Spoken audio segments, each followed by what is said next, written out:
За тоа какви проблеми можат да предизвикаат овие стари напуштени објекти ќе зборуваме во следните минути, а наш гостин денес во студиото е професор доктор Горан Марковски од Градежниот факултет. Добар ден и добре дојдовте. Добар ден, благодарам на поканата. Професоре, многу главоболки може да создадат ваквите напуштени објекти. Да, многу очигледно, како што видовме во прилозите, беше опфатено скоро се што можат овие објекти да причинат неповолно во нивното окружување. Имено, секоја градба по дефиниција мора да биде доверлива. Доверливоста е составена од три елементи: односивост, употребливост и трајност. Кај овие објекти што ги гледаме, кои ги има насекаде околу нас во државата, практично ниту едниот од овие три елементи не е задоволен. Што значи дека проблемот што го создавате навистина голем. Сакам да напоменам дека согласно европската регулатива, која што е и кај нас прифатена, трајноста на ваквите објекти, куќи, згради и слично, е пропишана на 50 години. Тоа не значи дека после 50 години тие треба да се урнат. Тоа значи дека во првите 50 години од своето постоење средствата кои што се вложуваат за нивно одржување треба да бидат минорни. А после тоа се подразбира дека треба да се вложат поголеми средства за да можат тие објекти да си го продолжат векот на траење, или пак, ако сопственикот одлучи, ако за тоа има можност, ако не се заштитени објекти, да се урне и на нивно место да се изгради нов. Меѓутоа, имајќи ја предвид заштитата на животната средина, која што е се поактуелна и кај нас, и во Европа се разбира, се прават во последно време тренд е да се сочувуваат објектите, да не се уриваат, не само овие кои што се заштитени, туку и оние другите, затоа што со нивното уривање се создава отпад, која загрозува животната средина, а градењето на нови објекти пак со себе носи ризици, односно зголемена емисија на јаглерод диоксид и така натаму и така натаму. Ова е сериозен проблем од повеќе аспекти. Така, и од безбедносен, Апсолутно. За оние кои што живеат во негова близина, од безбедносен за минувачите, еколошки се разбира дека представуваат место за сместување на бездомници, за одредени девијантни појави и така натаму и навистина се објекти кои што заслужуваат посебно внимание како од локалната самоуправа, така и од државно ниво. Она што исто така сакам да го нагласам, беше начинато и во овие прилози кои што ги имавте. За Македонија е специфично тоа што сме ние изразено земјотресно активно подрачје. Така што реконструкцијата на овие објекти не е нималку едноставна задача. Овде не можеме да се задоволиме само со обновување на нивните фасади и надворешниот изглед. Тоа е премалку затоа што тие вложени средства можат после било каков потрес практично да пропаднат во вода или да пропаднат во урнатините. Затоа пред се треба да се посвети внимание на нивно зајакнување, конструктивно зајакнување, санација, но најчесто и зајакнување, бидејќи во периодот кога што се тие градени, немало така развиени стандарди за градење, за проектирање, и тоа е еден дополнителен момент кој што уште повеќе усложнува оваа проблематика која имаме. Професоре, поправете ме ако грешам, но велат луѓето дека е секогаш многу подобро да се изгради наново некој објект, отколку и поевтино, да се разбереме, на тоа и мислев, поевтино отколку да се реставрира постоечкиот, односно оној кој што е уруиниран. Кога станува збор за заштита на ваквите, за реставрација на ваквите куќи кои што се заштитени со закон, тука треба дополнително да се внимава и на фасадата, и на изгледот, на обликот на куќата, покривот, балконите и така натаму. Бараат ли многу финансиски средства, па затоа не се презема ништо? Се разбира дека се потребни финансиски средства, но бараат и уште повеќе знаење. Многу е поедноставно и од инженерска гледна точка да се испроектира и изгради нов објект, отколку овие постоечките, кои што многу ни значат Впрочем, се тие еден сериозен дел од нашиот идентитет и не смееме туку така да ги пуштиме да се урнат и да пропаѓаат. За да тие се доведат во една состојба која што ќе обезбеди нивна употребна вредност и се разбира безбедност, за тоа воопшто не треба да дискутираме, за оние кои ги користат и за оние кои околу нив живеат и екзистираат, треба многу висок степен на знаење, употреба на квалитетни, нови материјали, филигранска работа, за да објектот ја добие потребната носивост, соодветно денешните стандарди, а при тоа да се сочува неговата автентичност. Тоа е многу сериозна и тешка задача, но за среќа во Македонија имаме искуство, ние во нашите гени имаме градителска крв, односно ДНК, која што ни овозможува, имаме добри школи и на сеизмичко градење и на градење воопшто, и мислам дека редно е да се направи една програма по која што ќе се постапува, тоа не може преку ноќ да се разреши, се разбира, меѓутоа постапно, објект по објект, да ги доведуваме оние кои се заштитени, да ги доведеме во една употреблива вредност. Еден добар пример, ќе кажам, бидејќи Битола беше првиот град кој беше даден како пример, офицерскиот дом. Офицерскиот дом беше објект во распаѓање. За среќа со европски средства, односно Светска банка и така натаму еден проект, сега е тој сјајот му е вратен и не само што му е вратен сјајот, туку и неговите носиви капацитети се соодветни на денешното време.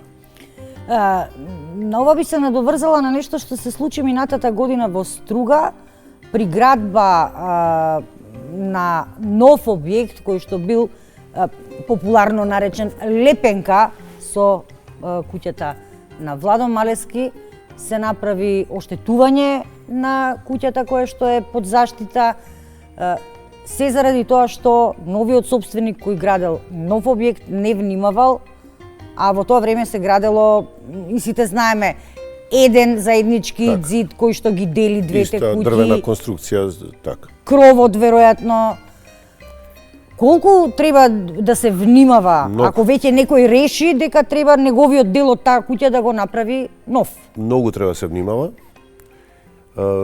Струга еден од многуте примери, сведоци сме дека многу такви објекти се без контрола уривани или се преземаат некакви мерки врз нив, при тоа доведувајќи во прашање безбедноста на оние кои што се непосредни соседи, односно нивни лепенки. Да, тоа го имавме сега и во Охрид, во прилогот од Охрид. Така е, истиот проблем го имаат собствениците. Агресивноста во денешното градење е поголема од колку што треба да биде и се сметнуваат од ум ваквите опасности, затоа што во принцип ова е пречка за да се гради како што оној што наумил и започнал за градба. Не може туку така ваквите објекти да се третираат. Треба дури да не се под заштита, тоа се сериозни градби од своето време и многу е тешко кај нив да се интервенира деумно. А има и во Скопје и низ цела Македонија примери каде што експанзијата на новото градење практично ја загрозува безбедноста на оние кои што не се подготвени или не сакаат да градат. И за тоа треба во рамките на пред се локалната самоуправа да се води многу сметка, да се имаат предвид кога се издаваат одобренија за градење, да се има предвид што на таа локација постои и дали делот од постоечкиот објект може туку така да се отстрани без да го загрози соседот. Со оглед на она што ни се случува, ја спомнавте и самиот градежната експанзија, да речеме и овде во непосредна близина на македонскава телевизија се наоѓа познатото Маџирмало. Тука по главната улица кога ќе поминете има прекрасни зданија кои што се напуштени, руинирани, дел од нив се и опасни за минувачите, па и за соседите кои што живеат. Каде сгрешивме што не ги сочувавме ваквите градски јадра? На неколку места. Сгрешивме ли воопшто? Сигурно сме сгрешиле, не може без грешка да дојдеме до ова дереđe. На повеќе пункти имаме грешки.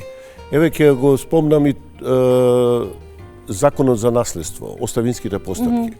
Не знам зошто, кога собственикот на некој имот ќе почине, по автоматизам не се покрене оставинската постапка. Туку се чека некој од наследниците да го покрене тоа. Некојаш, во многу случаи, тоа се случува или премногу доцна, или можеби и никогаш. И тоа ни создава проблем кај ваквите објекти. Не може да се најдат собствениците, раселени, некој од нив и починале, и така натаму, и така натаму. Тоа ни создава проблеми при изградба на големите инфраструктурни објекти, патишта, железници, затоа што експроприацијата оди многу тешко. Едно е ако вие можете да разговарате со еден собственик, а друго е ако треба да ги барате неговите наследници, дел од нив се наоѓаат и во прекуокеанските земји. Така што тоа е еден од проблемите кој може многу лесно да се разреши. Понатаму мора точно да се пропише одговорноста на собствениците ако нешто тргне наопаку со овие објекти, ако дојде до несакани последици, повреди или уште нешто посериозно, тогаш одговорноста е на собствениците. Дали тие се договориле, го поделиле имотот или не, дали се во состојба да градат, да го поправат, тоа е друг проблем, меѓутоа мора да го обезбедат, да не биде тој опасен за околината. Не може одговорноста да ја нема никаде. Односно да биде општината одговорна или државата, ако собственоста е загарантирана со уставот. Така што тоа се неколку работи и одржувањето, сакам да го споменам. Ние што ги имаме овие стари објекти кои што ни се распаѓаат, евидентно. Поради лошото одржување, јас се плашам дека и многу понови објекти ќе ни се доведат во ваква ситуација. За многу побрзо време, За многу побрзо време. Одржувањето е многу основна работа во градежништвото.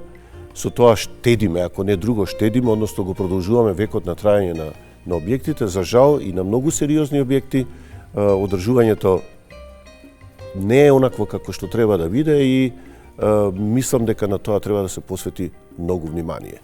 Ке ги споменам во околината на вашата куќа се и објектите во кампусот на УКИМ, на ректоратот.